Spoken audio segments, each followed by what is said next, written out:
एक रिपोर्ट के मुताबिक गुज़िश्ता बरस बच्चों से जिनसी तशद्दुद के वाक़यात में 30% इजाफा हुआ है। जिनसी तशद्दुद के सबसे ज़्यादा वाक़यात पंजाब में अनफॉर्चुनेटली रिपोर्ट हुए हैं, जो 63% रिकॉर्ड किए गए हैं। और पंजाब हुकूमत ने ख़वातीन और बच्चों पर जिनसी ज़्यादती के बढ़ते केसेस के पेश नज़र एमरजेंसी नाफिज कर रखी है। एक रिपोर्ट के मुताबिक पंजाब में रोज़ाना 4 से 5 रेप के केसेस रिपोर्ट हो रहे हैं और ये बड़ी तशवीशनाक बात है। बिल्कुल, बड़ी तशवीशनाक बात तो ये है। लेकिन एक और रिपोर्ट है जी, ग्लोबल जेंडर गैप इंडेक्स, उसके हवाले से अगर हम बात करें तो 2021 की दर्जाबंदी के मुताबिक पाकिस्तान 156 ममालिक में से 153वें नंबर पर आता है। मतलब इराक, यमन और अफगानिस्तान से हम ऊपर हैं।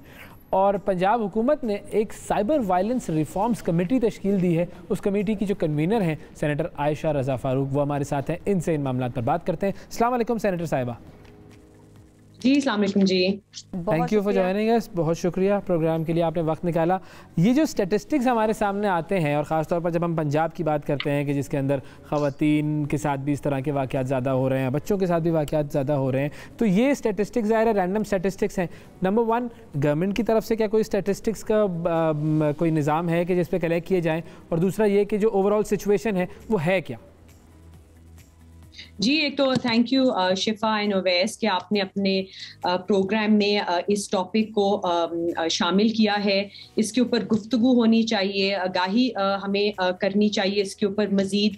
और ये पहली दफ़ा है कि पंजाब हुकूमत ने ये बढ़ते हुए जिनसी तशद्दुद के वाक़यात पर एक इमरजेंसी डिक्लेयर की है, और जिसके तहत CM हमजा शहबाज साहब ने और होम मिनिस्टर अता तारड़ साहब ने 5 कमेटीज़ बनाई हैं, जिनमें से एक committee cyber crime reforms committee है, जिस पे मुझे हेड करने को कहा गया है।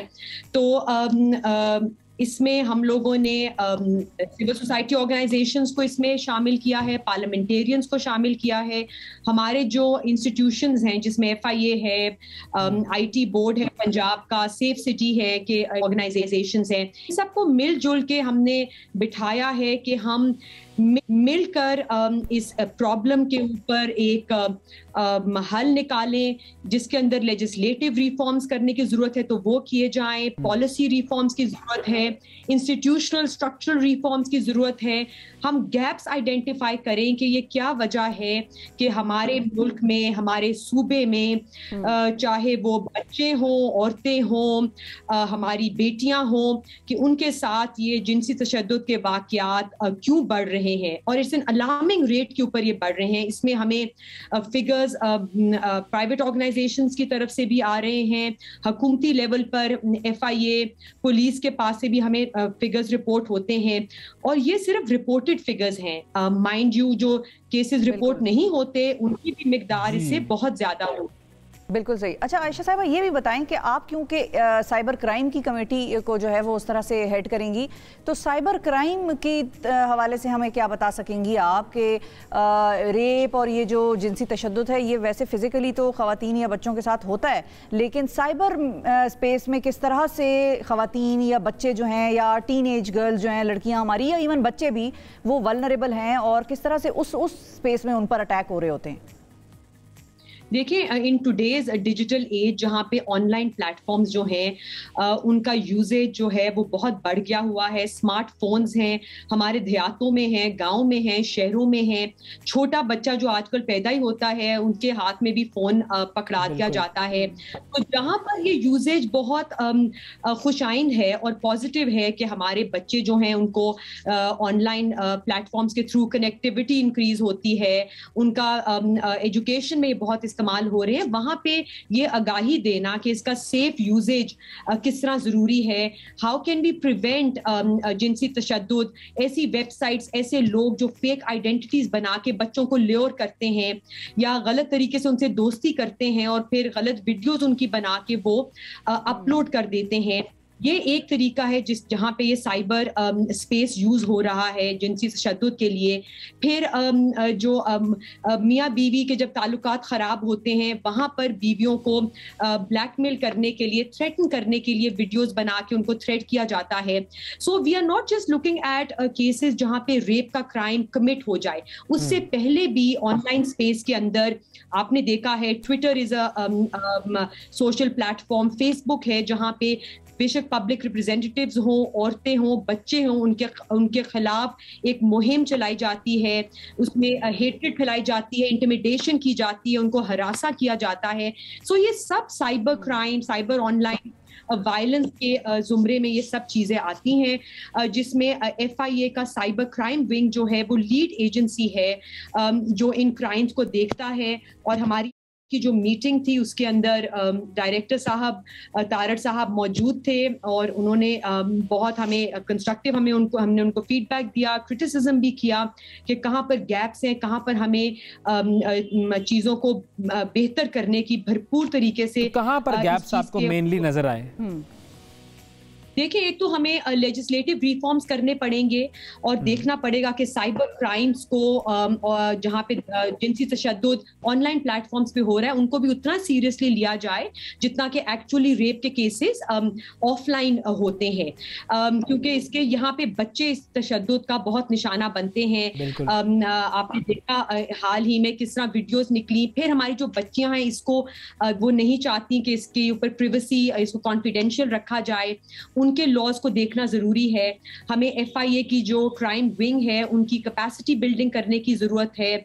हमें जो हमारे हमने उन जुडिशरी के साथ भी बैठ के हम ये बात करेंगे कि उनके जो ऑफिसर्स इसको डील करते हैं वहां पे कॉन्फिडेंशियलिटी, प्रिवेसी मेंटेन की जाए, ताकि जो हमारे ऑलरेडी विक्टिम्स हैं, जो औरतें जो हमारे सोसाइटी में, हमारे कल्चर में पहले से बहुत सी तशद्दुद और पैट्रियार्कल नॉर्म्स और एक सीधा किस्म की रवायात के नीचे दबे हुए हैं, जब वो आवाज रेज करती है इस चीज के खिलाफ तो उनकी मदद की जाए ताकि उनको बोलना दिया जाए। ऑनलाइन कैसे हमने एस्टैब्लिश करती हैं कि वो यहाँ तक पहुंच सके।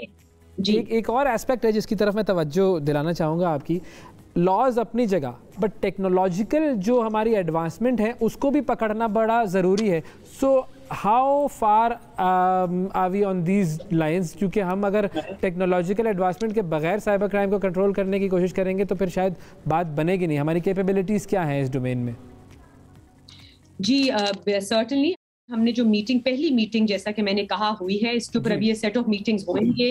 होम मिनिस्टर साहब की तरफ से हमें हिदायत हैं कि हम जल्दी से जल्दी अपनी रिकमेंडेशंस बना के CM साहब को दें ताकि इस पे हम अमल शुरू करें। PITB के रिप्रेजेंटेटिव्स को भी हमने बुलाया हुआ था और नेक्स्ट मीटिंग में they are going to present to us technologies जो कि FIA की एजेंसीज यूज कर सकती हैं ताकि उनकी हम मदद करें। जैसा कि आपने शुरू में कहा कि ये कोई इशू एक प्रोविंस तक महदूद नहीं है। You know, in my capacity as a mother, एक माँ की हैसियत से, एक औरत की हैसियत से, एक पार्लियामेंटेरियन, फॉर्मर पार्लियामेंटेरियन की हैसियत से, as a citizen, I think ये हम सबका ये जिम्मेदारी बनती है कि हम इस चीज को प्रिवेंट करें, कर्टेल करें, आगाही इसके ऊपर करें और स्ट्रक्चरल रिफॉर्म्स करें, लेजिस्लेटिव रिफॉर्म्स करें, कैपेसिटी बिल्ड करें ताकि हम ये जो नसूर हमारी ये जो हमारी सोसाइटी में ये चीज आ गई है इसको हम रिमूव कर सकें और हेल्प करें पंजाब गवर्नमेंट की इस एफर्ट को।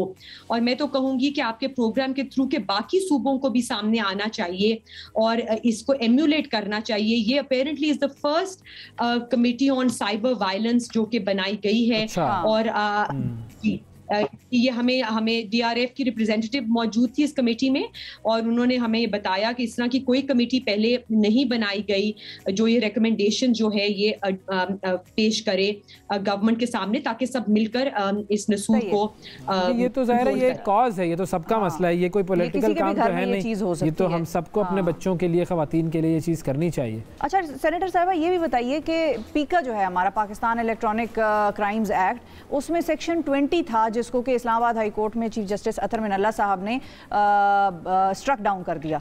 अब वो सेक्शन जो था वो कहलाया जाता था dignity of a natural person, यानी कि जहां पर भी किसी मर्द की या किसी औरत की डिग्निटी किसी ऐसे कंटेंट से जो है वो हार्म हुई है, उसको नुकसान पहुंचाया रेपुटेशन को, तो उस बुनियाद पर उसके खिलाफ दूसरी पार्टी के खिलाफ केस बनाया जा सकता था। अब अगर इस किस्म का कोई एक्ट है जो कि स्ट्रक डाउन कर दिया क्लॉज बेसिकली किसी लॉ से, तो उसका कितना नुकसान या कितना जो है वो इम्पैक्ट होता है इस किस्म के कॉजेज पर जिन पर कि आप काम कर रहे हैं या हम सब एज अ सोसाइटी काम कर रहे हैं? जी, हम की मीटिंग में ये हमारे FIA के रिप्रेजेंटेटिव्स ने भी बात रेज की, ये हमारे जो लीगल एक्सपर्ट्स कमेटी में आए हुए थे उन्होंने भी बात रेज की। इस शिक को जो स्ट्राइक डाउन किया गया है, मैं उसके ऊपर कमेंट नहीं करूंगी, बट सर्टनली कोर्ट ने किया है, लेकिन इससे बिल्कुल फर्क पड़ा है क्योंकि बहुत से केसेस साइबर ऑनलाइन या ऑनलाइन जो हरासमेंट होती है उसके अंदर ये जो ये शिक थी उसके जुमरे में ये चीज आती थी। और इसको but our committee will look at this कि कितनी ये जरूरी है, और हम रेकमेंड करेंगे कि इसको किस हद तक हमें इस शिक को वापस लाने की जरूरत है या इसको रिफॉर्मुलेट करने की जरूरत है, क्योंकि we have to balance human rights के उस अम्ब्रेला के नीचे रहते हुए हमने फ्रीडम ऑफ स्पीच को भी कर्टेल नहीं करना है, किसी की किसी दूसरे को शेयर नहीं देनी, बिल्कुल, लेकिन इसको एक्सप्लॉइट भी ना किया जाए। और यकीनी तौर पे अगर कोई हरासा इस वजह से हो रहा है तो उसके ऊपर भी हमने गौर करना है कि अगर हमें ऐसी शकों की जरूरत है कानून में तो वो जरूर इंक्लूड की जाए। बिल्कुल सही। और फाइनली एक ये सवाल कि एंटी रेप एक्ट आया था, मलिका बुखारी साहिबा ने उस पर बड़ा काम किया था और उसको भी फिर लॉन्च किया, एंटी रेप ऑर्डिनेंस कहलाया गया पहले वो, फिर बाद में उसको एक्ट की शक्ल दी गई। उसका कितना अमल दखल होगा आप लोगों की, गवर्नमेंट ने जो ये इमरजेंसी पंजाब में नाफिज की है ख़वातीन और बच्चों की तशद्दुद के हवाले से, वो कितना कारआमद साबित होगा आपके लिए और उसमें कोई तब्दीलियाँ आप लोग करने लगे हैं? जी, हमें जो हमारी जो कमेटीज बनाई गई हैं इस इमरजेंसी से डील करने में, उसमें एक डेडिकेटेड कमेटी है जो सिर्फ लेजिस्लेटिव रिफॉर्म्स को देखेगी, और उस लेजिस्लेटिव रिफॉर्म्स की कमेटी में ये बिल जो है इसके ऊपर भी देखा जाएगा इसको मजीद कैसे बेहतर हमने करना है और क्या बेहतरी लानी है। और ज्यादातर जब कहा जाता है कि जी सजाओं को सख्त किया जाए, तो सिवियरिटी ऑफ पनिशमेंट से ज्यादा आई थिंक कंसिस्टेंटली जो कन्विक्शन है हर केस में वो होना ज्यादा जरूरी है, बजाय कि एक दो केसेस को पकड़ के सिवियर पनिशमेंट देना। ये रिसर्च डेटा भी ये बताता है, और हमारी भी कोशिश ये रहेगी कि ज्यादा से ज्यादा जो केसेस रजिस्टर होते हैं उनमें कन्विक्शन रेट को बढ़ाया जाए।